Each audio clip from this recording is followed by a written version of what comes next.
Okay, good morning, everybody. From a still overheated Vermont, our last day of hot weather. I want to talk today about lead and health. This is I think, interesting but also really disturbing topic. So bear with me. There's some uncomfortable data in here, but the data are the data. So picture of lead there out on the side. Remember, we got atomic number 82, mass of 207. But the real take-home message here is that lead is toxic.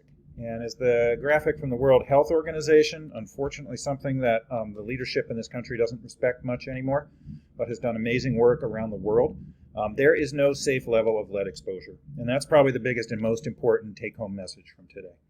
So lead is toxic to everyone. It damages your brain, it can damage your kidney, it damages your liver, it can damage your blood, and it can damage your reproductive system. Young children are the most vulnerable, and that's because their nervous systems are still developing and they absorb a lot more lead than adults. They absorb it because of what they do. They crawl on the ground, they lick their fingers, they don't wash their hands. That lead absorption can cause intellectual disabilities, it can cause underperformance at schools, and it can cause behavioral issues, not just limited to young children, but to when those children grow up. In adults, the risk of lead exposure is for heart disease and for stroke. And in pregnant women, it can damage many organs. It can also damage the developing fetus. So lots of reasons to be careful with lead. So how does lead cause all this trouble? First off, lead and calcium compete for the same locations within our bodies biochemically. And I'm no biochemist, but they are similar in what they do.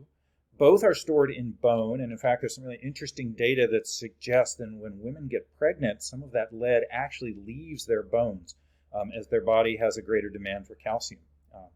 Small quantities of lead can replace large quantities of calcium used in neurotransmitters, things that make our body systems talk to each other. And then they can impede the transmission of messages from the brain to the nervous system. The ability of lead to replace calcium is probably the reason it can get through what's called the blood-brain barrier. And the blood-brain barrier protects our brains from many toxins, also from many drugs, but lead can get through. And the lack of an intact blood-brain barrier is probably the reason for susceptibility of infants and really young children to lead's worst effects in neurotoxicity. So lead is certainly a troublemaker. So most of the lead is stored in your bones. But it is monitored in your blood. So through today's talk, you're going to hear me mention BLL, or blood lead level. And that's usually reported in micrograms, so that's a millionth of a gram per deciliter. That's a tenth of a liter. That's a really odd unit if you're not used to it. And so I put a picture of a bone here. This is a femur, human femur, a nice sketch from Wikipedia there. And what we're looking at on this graph here is the amount of lead in bones on the x-axis here, and this is a logarithmic scale, so it goes up by a factor of 10 each time. And then we're looking at blood lead levels here, again in children, and what you'll see is a pretty good correlation between blood lead levels and bone lead levels. And this is a mixture of data from rats and from humans on here. So if you have high levels of lead in your bones, you have high levels of lead in your blood. Which is why sampling blood, which is a whole lot easier and less painful and damaging than sampling bone, is what is done. What's really curious is to look at childhood lead levels here.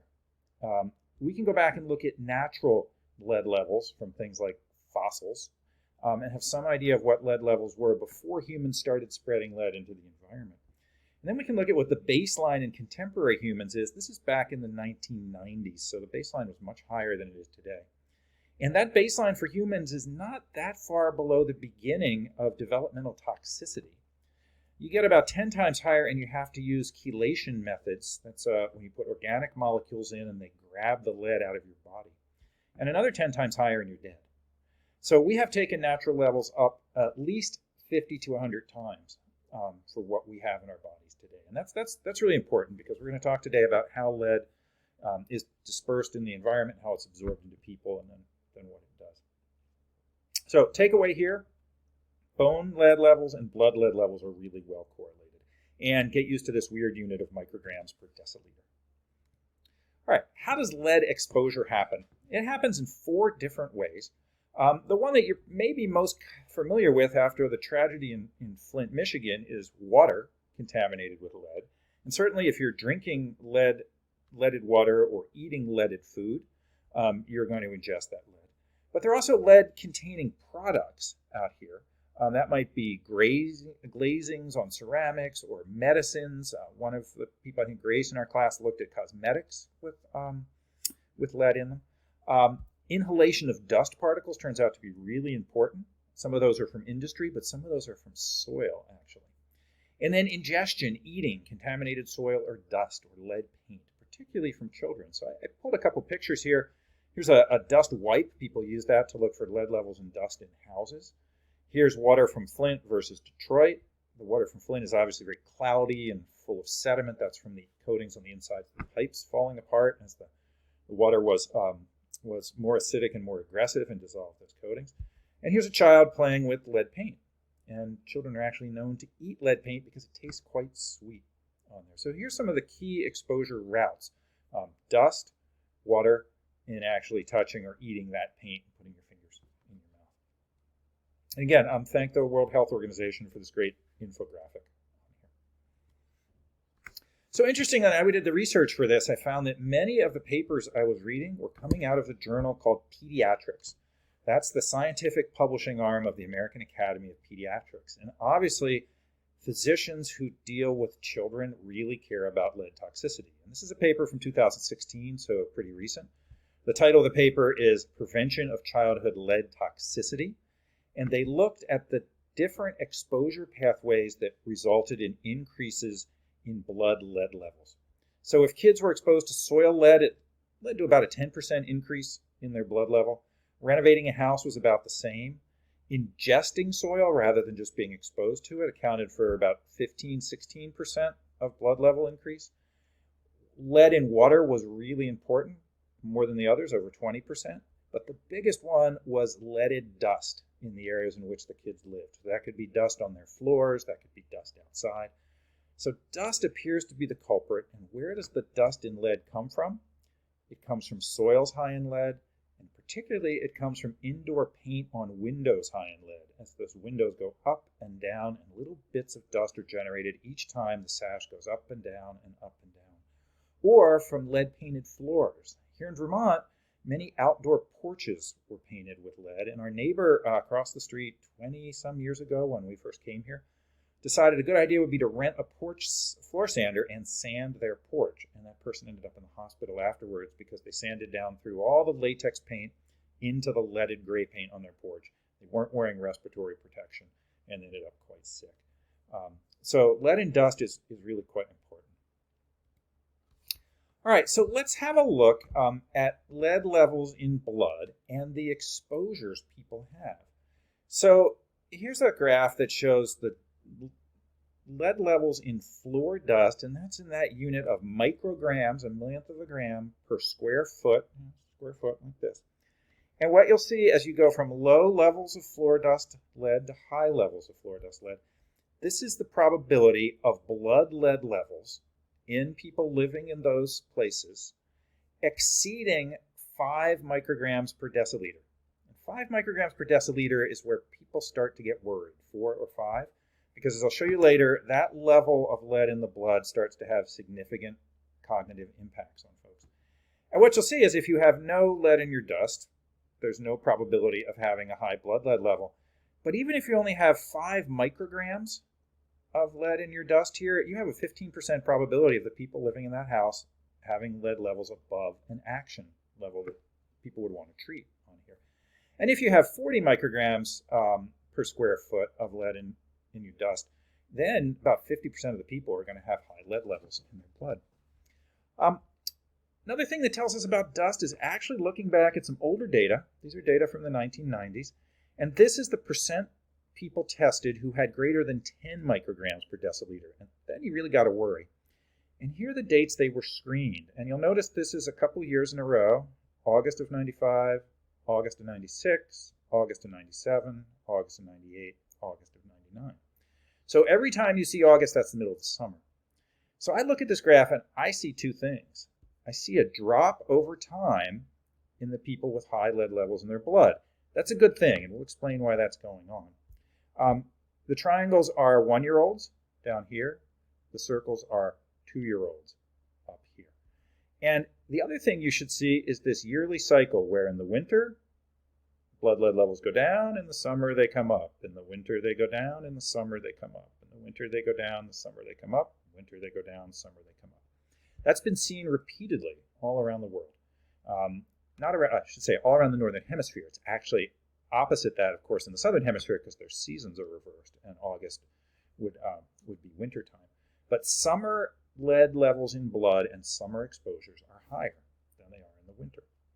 So this makes you start thinking, what happens in summer that allows there to be more dust and more exposure? So let's look at some data. This is from a friend who works at the Indiana University campus, and the paper that he's part of here looked at atmospheric concentrations of both soil, so dust in the air, and lead in that.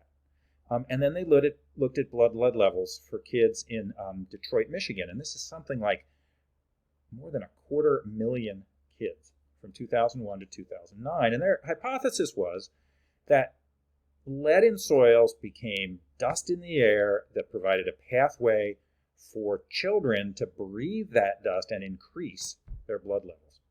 And in fact, their data support this resuspension, this picking up of lead-bearing soil into the air where children breathe it. And here are their data.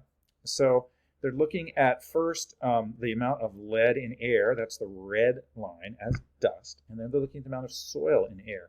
And the data are noisy, but again, this is July here, July here. What you'll notice is the peaks are in July. So this is July 2000, 2001, 2002, and 2003.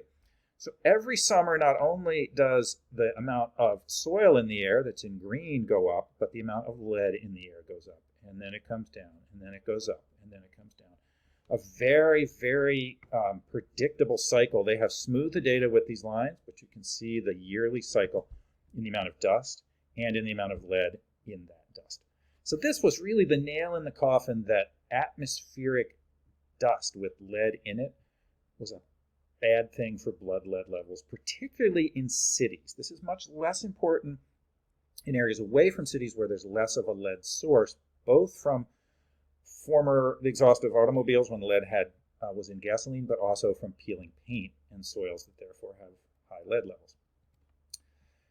So let's look at where this lead ends up in the bodies. So this is a diagram from the Centers for Disease Control, another really important public health office in our country here. And in children, a lot of the damage is in the brain and the nervous system. It's behavior problems, documented lower IQs, hearing loss, learning disabilities. Really high lead levels can affect the blood, can give you anemia, damage to kidneys, and decreasing bone and muscle growth.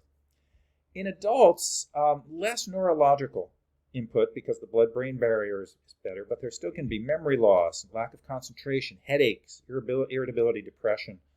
We talked about high blood pressure, kidney damage, can mess with your digestive system, cause nausea, constipation. The reproductive systems can cause miscarriages in women, decreased sperm count in men, and abnormalities in sperm. And in the body, fatigue and joint and muscle pain on there. So lead exposure is toxic to both children and to adults. So there's good news.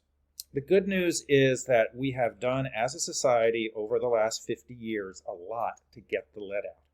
We can start with a 1971 Paint Poisoning Prevention Act, then the beginning of the phase out of leaded gasoline in 73, Safe Drinking Water Act, limits on paint contents of lead banned in plumbing, lead in gasoline eliminated, lead solder in food cans was gone, housing units with lead hazards have been reduced by renovation, total lead in kids' toys has been limited. And what you'll see is this is the mean blood levels of children over time. And back in the 1970s, when I was just becoming a teenager, the average blood levels were something like 16 to 18 micrograms per deciliter. Today, the average blood levels in children are below 1. That's the average. That's not every kid. That's the average. But one might look back and say, wait a minute, we just 25 years ago got rid of lead solder in food cans, and lead plumbing wasn't banned until 1986. I was out of college by 1986. It's kind of crazy when you look back at this and go, wait a minute, we've known since the 1920s that lead was a toxin. Nevertheless, big inertia in society, as we all know. Today, we are not putting more lead out there. The problem is we still have a lot of lead out there. So then let's look at the bad news. And the bad news is not good. So this, to me, is one of the most telling graphs that I have ever seen. And it looks at the proportion of students who are in special education as a function of how much lead is in their bodies, in their blood levels. So green means no special education, and blue means special education. And if you have 1 to 4 micrograms of lead in your body, about 10% of students will be in special ed. If you have 5 to 9 micrograms, you go up to 14%. By the time you're pushing 20 micrograms, 20%. By the time you're at 60 micrograms per deciliter, more than a third of the kids. This is what's called a dose-response curve, and it implicates lead directly. The bigger the dose of lead, the bigger the response. And in this case, the response is need for special education. So not only is this lead damaging the people, it's harming our society and costing our society, in that we are producing more people in our society who are less capable of working through our education system. That's requiring more aids, it's requiring more specialized education. So we really have to look and say there are big costs outside of the single person costs to the issues we have with lead in this country. And I'm going to go through several more examples here that I think are equally painful. Where you live matters. So what's interesting is many of the lead-influenced dwellings in this country are in the Northeast and in the Southeast, where we have older communities, older buildings survive.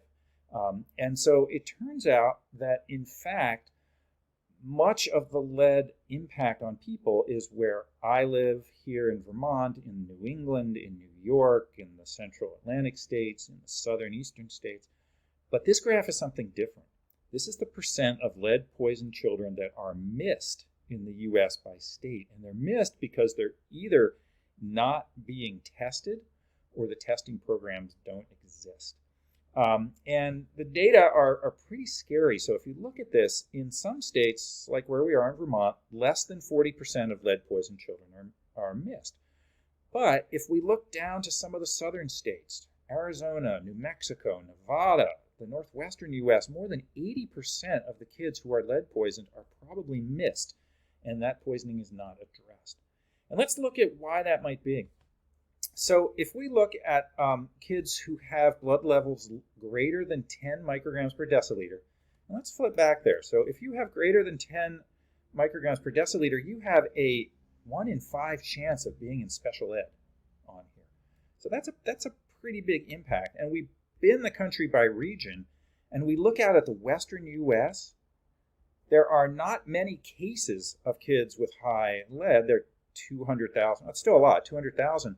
But most of those either don't participate in lead sampling or were undercounted, and only a small number have been reported to health authorities. Where in the Northeast here, almost all the kids who have lead issues have been reported to health authorities, so something can be done to help them. There are treatments here. And very few are missed by non-participation. So in the Northeast, we have very effective lead programs led through public health.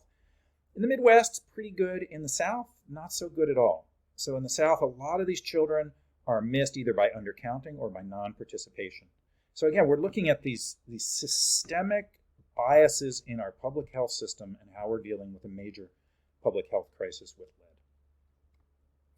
Okay, in terms of biases, things only get worse when you look really hard at the data on here. And so, let me move myself out of the way here. Let's first look at lead in U.S. children ages 1 through 5. And these are concentrations in blood using census data spread by ethnicity, race, family income. And this is just from 2009 to 2012, so it's a snapshot. If we look at all incomes first, what we find is that Black, non-Hispanic Americans have higher blood lead level concentrations than Mexican Americans, white Americans, or all races put together. So we can already see here that there is a racial difference in the amount of lead levels. We can all ask why, and it would be a really interesting thing for you all to do as you think through this. I have some ideas from what I've read, but there is certainly a racial breakdown here in the impact of lead on people. There is also a very strong economic breakdown. So if we look at all incomes here, then we look at or above the poverty level, and we look below the poverty level.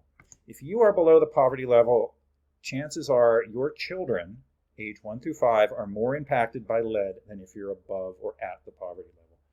If you look through this, what you find, though, is through all of this, Black non-Hispanic Americans have the highest blood lead levels, no matter whether they're at, above, or below the poverty level. So there's something very systemic going on in here. You also see, for the most part, that Mexican Americans have relatively low impacts.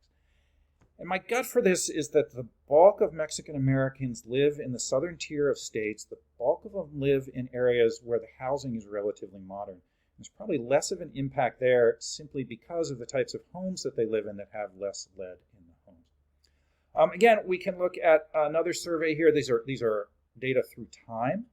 So this is 1988 to 1991. This is 1991 to 94, and this is the 99 to 2002. So again, these are data that predate this graph. If we look out here, this is broken into 3 categories: white non-Hispanic, Mexican American, and Black non-Hispanic. And if you look at the trends, again, Black Americans have higher percentages of children with high lead levels than anybody else in this country. Mexican Americans have slightly higher level than white Americans. The good news from this graph, if you look at the percentage of kids with high lead levels in the late 80s and early 90s, compare that to the early 90s and compare it to 2000, all those levels are dropping. So across the United States, we are doing better with lead across our entire populations, but it is absolutely, like most things in our country, not equal. And let's have a look at the impact of lead here. And so this is a rather famous compilation of data. I don't have great faith in IQ tests. They test a lot of things. Whether they actually test your native intelligence, who actually knows? But there is a correlation here between blood lead levels and IQ tests. And the people with the highest blood lead levels have the lowest IQ. So whatever you believe IQ means, lead is influencing that IQ. And what's interesting to look at here is these are various cutoffs for blood lead levels. All of these are low. 5 is when people start to worry about kids, right? We would prefer your kids under 2, but at 5, people start to think about taking action. It turns out that a lot of American children have blood lead levels that are in the 1, 2, 3 micrograms per deciliter. Their IQ losses are small compared to the kids who are over 5. But so many kids are in this category that if you look at the total number of IQ points lost, it far exceeds what happens to the kids who have high blood levels. Which means that all of us, probably hiding somewhere in here today, have been affected by ingesting lead. Probably me more than anyone because I'm older than the rest of you, and I grew up in a house that was built in the 1920s full of lead paint. My folks had no idea that lead paint would have been a hazard at that point. And I still live in an old house here, although we're very cautious now about lead paint. And both of our kids have been tested and both came out under 2. But part of that was doing a lot of window wiping when they were young and vacuuming and trying to make sure that they weren't exposed. Okay, let's have a look at some, I will still say controversial data, but I want to put this out there because I think it's something that is worth talking about and thinking about. And this is from a man named Rick Nevin. He used to work for the U.S. government, then he worked for a series of consulting firms. He's published a large series of papers in the peer-reviewed literature, so these have been read by many people and evaluated by many people. They've also been picked up by the common, sort of common literature, places like Mother Jones, which is a fairly left-leaning publication on here. What Rick did was look at the blood lead levels of children and then looked at things like violent crime and teen pregnancy. And he compared the blood lead levels of children when they were young to what happens to people when they get older, he also then looked at the amount of lead released into the environment during different time periods. And that's, I think, his strongest work. So here are some graphs I want to walk you through. The question here is, what happens when you expose a generation of kids to high lead levels? And Mother Jones would say the crime and teen pregnancy data 2 decades later tell a startling story. So let's look. Gas lead in tons per 1,000 people from 1937 to 1986. So here's 1937, 86. Gas lead is in blue. 1/3 of a ton of lead was used in gasoline per 1,000 people. Think about how much that is. 1/3 of a ton, right? That's 600 pounds per 1,000 people. Almost a pound of lead per person was used here back in the 1930s. And it increased to more than a ton per person here in the 1970s. So the blue line is our use of lead in gasoline, and it peaks in the early 70s, and then it plummets, and by 1986 it's pretty much gone. He then looks at violent crimes per 100,000 people. This is over the entire U.S., and here's the chart of violent crime. So low in the 30s, they peak in the 1970s, and then they come way down in the 1980s. Now notice that these are offset here by 23 years. So he's looking at what happens to people 23 years after they were potentially exposed. So this is called a phase shift. And when he shifts those graphs, they overlie just perfectly. Gasoline lead in teen pregnancy. So here's gasoline lead again, same graph we saw before. Teen pregnancy here, 15 to 17-year-olds. So here the offset is 17 years. Same pattern. Teen pregnancy goes up, it peaks in the 70s, and it drops into the 90s. So he's alleging a correlation between what happened to children when they were young in terms of lead absorption and what happens when they make choices as young adults in here. This is the last graph I want to show you, and this is tons of lead per 1,000 population. This is gasoline and white lead put together. And this graph goes back to the 1870s and goes to 2005 out here. And lead are the small circles. I realize those are hard to see. That's this upper graph here. And murder are these small rectangles here. And he's again got an offset in here. This is an offset on 76 to 97 of 23 years. And when he makes that offset, you see a peak coming up here. This is the use of lead paint. Then lead paint tails off, then automobile gasoline picks up here, and you see that same hump. This to me is the most convincing of these graphs because you have lead coming from 2 different sources at 2 different times, and you have nearly perfect tracking with a 23-year offset of the U.S. murder rate. So I just quoted his conclusions here. The findings with respect to violent crime are consistent with studies indicating that children with high bone lead tend to display more aggressive and delinquent behavior. This analysis demonstrates widespread exposure to lead is likely to have profound implications for a wide array of socially undesirable outcomes. If this is true, we have been poisoning our society and causing a lot of the ills in society that we all are trying to do better with because of a chemical. Interesting thing to me is, what is the process here? How does this actually work, and how do you detangle the poisoning of our society from other societal impacts that we know influence teen pregnancy and we know influence violent crime? It's a messy, messy thing, but when you look at these data, it really makes me wonder how much of the suffering that we've gone on in this country has been self-induced by literally poisoning ourselves. This is a more recent work in the last decade. Let me move this out of the way. And these are brain scans. And what they show is that childhood lead exposure, and this is actually not one brain scan, this is a compilation of many, many brain scans. And the colored areas you see are areas of the brain that get smaller when affected by lead. And interestingly enough, let me move myself out of the way, the male brain is on the left side and the female brains are on the right side. And what you'll notice here is a real difference between males and females on the effect of lead. So childhood lead exposure in males affects much more of their brain much more severely than it does in females. I'm not a biochemist and I can't tell you why that is. But here's another quotation from this particular article. Childhood lead exposure is associated with region-specific reductions in adult gray matter volume. That means a smaller brain. Affected regions include portions of the prefrontal cortex responsible for executive functions, mood regulation, and decision-making. These neuroanatomical findings were more pronounced for males, suggesting that lead-related changes have a disparate impact across the sexes. This is also pretty scary, that we're seeing a gender bias to the way lead is affecting brains. And with the brain scan technology we have now, we can actually see what's going on neurologically as people are poisoned by lead. Okay, I wanted to put this in. Nico sent me this article yesterday as I was working on this, which was particularly important for me given what's happening in our country the last 3 weeks, and given that I grew up in Baltimore City and I'm really familiar with what's happened in our city, not only in the last couple of years, but in the last 40 years there.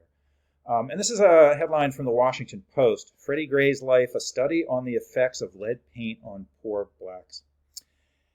And I took another quotation out of this article, and you can find the article in the Wall Street Journal if you want. And there's a video. This is Freddie Gray being put in the Baltimore police van. This is a neighborhood probably 4 miles from where I grew up in Baltimore City. And the quote here is that even at such a young age, his blood, that's Freddie's blood, contained more than 10 micrograms of lead per deciliter of blood. And we know that is a level at which you start seeing neurological impacts on children. Double the level at which the Center for Disease Control urges additional testing. 3 months later, this is Freddie as a toddler, his blood was nearly 30 micrograms. In June 91, when Gray was 22 months old, his blood had 37 micrograms. The other thing the article talks about is that Freddie Gray's family was actually involved in a lawsuit against a landlord for improper removal of lead paint in Baltimore households. So one just has to wonder, as we look at such deep inequalities in our country right now and such systemic issues, the data are really clear. Lead poisoning is one of those issues that is really inequitably spread across our country, and something that we all, I think, bear responsibility to deal with and help. All right, back to a slightly more positive note. Especially here in the northeastern United States, there are very, very aggressive lead health programs. I picked a couple advertisements here from really different places. This is from New York City. It says, ask your doctor to test your child for lead. Has a picture of a cute child, right? So you're going to look at that poster and say, aw, look in the background. There's your peeling paint. Tell your landlord to fix peeling paint. It's the law. Wash floors, windowsills, hands, and toys often. We do that for COVID. It's a good thing for lead. Get your child tested at ages 1 and 2, right? So here's action. Ask your doctor, fix your paint, wash your floors. This is upcountry New York. So this is St. Lawrence County. This is as far upstate New York as you can get. Totally different from New York City. Very similar advertisement. Do you have kids under 6? Are you pregnant? Do you live in a house built before 78? You may qualify for free home renovations and repairs. Act now to protect your children. All right. So Vermont, particularly Burlington, has a great lead program here. So there's great activity here in the Northeast. I know less about what's going on in the rest of the country for that. But I do know from looking around that there are really heavy impacts financially from lead. So again, here's another one. Lead poisoning is preventable. Obviously, these are paid for by public health organizations. They give you some more advice here. Keep your child away from peeling paint. Wipe up paint chips with a wet towel. Use a doormat and remove your shoes at the door. Think about that. That's because of soil lead outdoors that you're going to bring in. Wash your hands and your kids' toys. Use cold water for mixing. Cold water dissolves less lead out of your pipes. Public health efforts for lead can make a huge difference and pay off. This is from Michigan, and this is an estimate of what lead is costing the state of Michigan.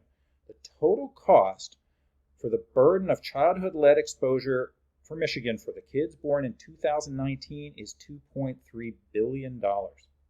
That's the cost of reduced productivity, healthcare, education, social assistance, premature mortality. $2.3 billion on there. 12,000 kids exposed with blood levels greater than 2 micrograms per deciliter in Michigan in 2019. So we still have a problem that we have not fully addressed yet here. And they break down the burden. Half of it now is households and private sector. Federal budgets is a little more than a third, and then state and local budgets in here. So everybody's paying. We're paying, the feds are paying, the state and local budgets are paying. All right, so your assignment today, after seeing me do this intro, is to pick one health effective lead. And you can go back to the introductory slides I did, or you can just get online and look. But pick one health effective lead that you are interested in. And do the research sufficient to write a portfolio web page with at least 2 paragraphs that describes the health effects. I want you to focus on who is most affected. I think this is really important for us to be thinking about. Whether that's young people or old people, people of color, white people, Hispanic people, poor people, wealthier people. Let's think about who these are affected, who's affected by this, and why they are affected. And include in your page today at least 2 graphs from scientific papers or from the media, and at least 2 references. So I'm looking forward to see what you all pick, and we'll be back again tomorrow. I hope you have a good day.